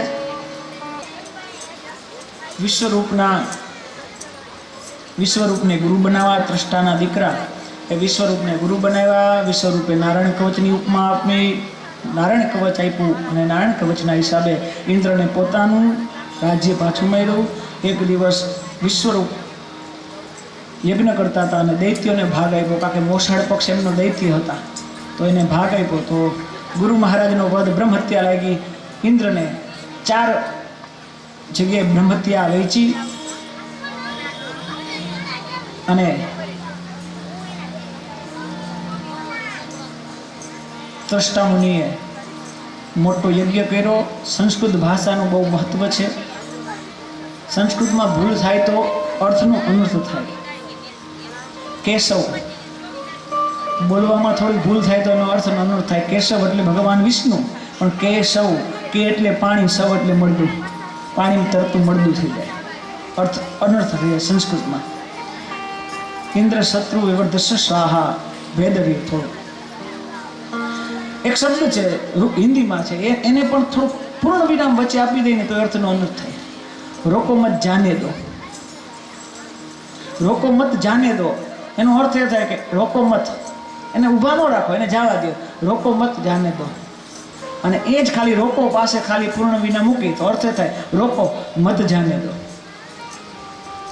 શબ્દ એક છે, અર્થ ફરી જાય છે. સંસ્કૃતનું બહુ મહત્વ છે. પાણી માટે કેટલા શબ્દ સંસ્કૃતમાં? 150 કરતાં પણ વધારે પાણી માટે શબ્દ છે.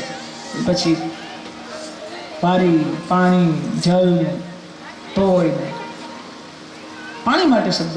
પૃથ્વી માટે શબ્દ છે કેટલા બધા. લાઘવતા છે સંસ્કૃતમાં, જે લાઘવતા, અરે અંગ્રેજી ગમે તેટલું શીખો સાહેબ, અંગ્રેજી ગમે તેટલું શીખો, એની પાસે લાઘવતા નથી. સંસ્કૃત જેટલી લાઘવતા નથી. અંગ્રેજી ભલે વર્લ્ડ લેંગ્વેજ હોય, પણ કૃપણ ભાષા છે. શાસ્ત્રકારે એને કૃપણ ભાષા કીધી. એ થોડા એમાં એના પાસે બહુ જાજા શબ્દ નહીં. એનું એક ઉદાહરણ તમને દઉં કે એ લાઘવતા કેવી છે સંસ્કૃતની અને ઇંગ્લિશમાં કેવી. ઘણા બધા આમાં અંગ્રેજી ભણેલા છે. એ અંગ્રેજી થોડું ઘણું આવડતા હોય હાથ અધર કરો જોઈએ, થોડું ઘણું અંગ્રેજી આવડતું હોય હાથ અધર કરો. એ નિશાળે ગયા હોય એવા હાથ અધર કરો. નિહારે કેટલાય ગયા છે જો.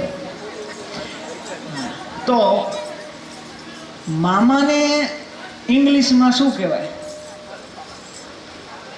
બોલો બોલો. અંકલ. સરસ. કાકાને? માસાને? એને અંકલ કહેવાય, બધાને અંકલ કહેવાય, કાંઈ વાંધો નહીં. હવે બીજાને કદાચ એને એક જ એની પાસે શબ્દ નથી, બીજા પાસે જોઈએ. કાકીને શું કહેવાય? માસીને? ફૈબાને? લે, બધાના ગોત્ર ફરી જાય, બધામાં અટક ફરી જાય, બધાનો વંશ ફરી જાય, બધાની પરંપરા ફરી જાય, બધાના કુળદેવી ફરી જાય, બધાના ગામી ફરી જાય. એને પણ લાઘવતા નથી સાહેબ. અમારા અંગ્રેજી ભૂલી જાવ ને સંસ્કૃતને પૂછો કે મામા કેને કહેવાય? મા તુલ એટલે મામા. અને પાછો ખાલી એમ કહેવાય એમ નહીં, એનો ભાવ પણ જો. મા તુલ એનો અર્થ શું થાય? જે મા તુલ્ય છે એટલે મામા. મા તુલ, મા તુલ્ય છે એટલે મામા. સાહેબ, જિંદગીમાં આપણે બધાના વખાણ કર્યા, બધાના દિવસ ઉજવા, પણ મામાના દિવસ આપણે ઉજવતા નથી. આ ખરેખર કરુણા છે. કારણ કે મામાએ જેટલું ભોગવું હશે ને એટલું કોઈ ભોગવું નથી. યાદ કરજો. જેવું વેકેશન પડે કે હાલો મામાના ઘીરે, મામા ફરવા લઈ જાય, મામા બિચાર, એને તમે મામા જ બનાવ્યા.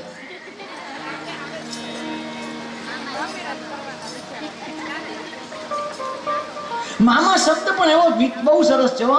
જગતમાં તમને જન્મ દે ને એ એક માં છે, પણ જન્મ દેનારીનો ભાઈ છે ને એ 2 માં છે. માં ને માં, અહીંયા 2 શબ્દ માં લાગે એવા મામા સાહેબ.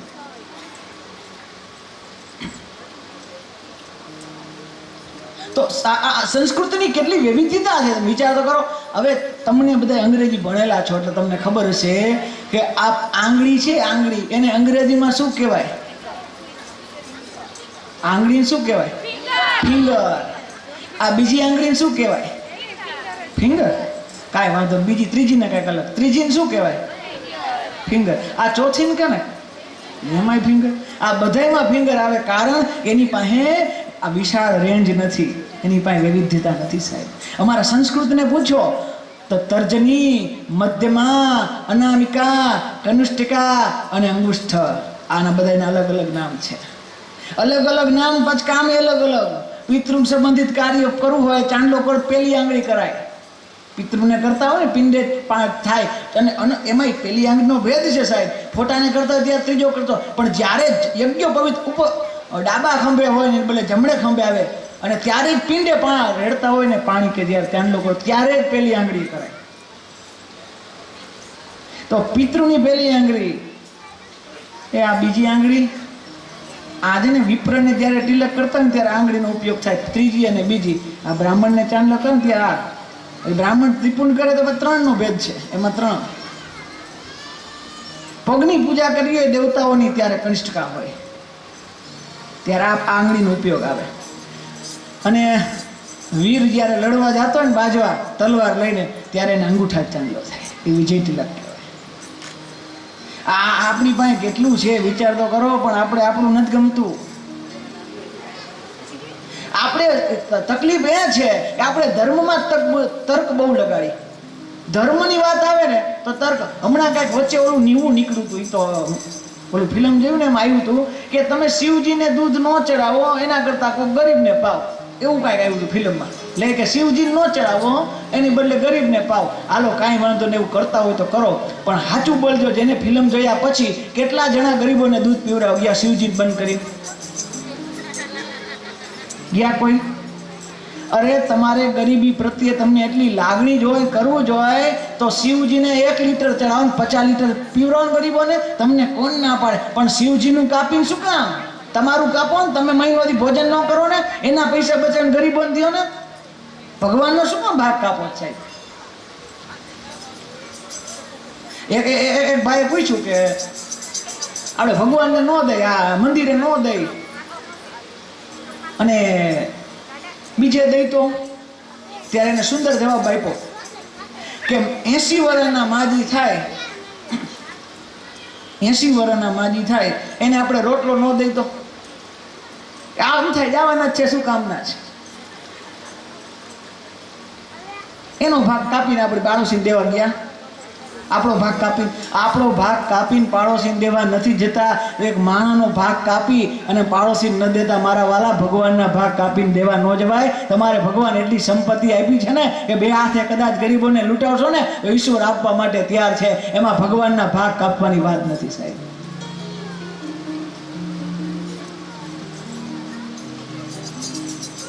કેટલી વખત તમને કહીએ કેટલાય કે આ કથા શું કામ બેહાડો છો, આટલી કલાકો તમે બધાને હેરાન કરો છો, એમ કેટલી કહીએ આ કથા તમે કેટલાને સુધાર્યા? ભાવેશભાઈ આવું અમને પૂછે, એક ઇન્ટરવ્યુમાં મેં લીધેલું અને પૂછ્યું કે કથાથી કેટલા સુધરા? મેં એને સુંદર જવાબ આપ્યો કે અમે સુધારવાવાળા છીએ નહીં, અને અમારે કોઈ સુધારવા છે નહીં, અને અમે સુધારવા માટે કથા નથી કરતા.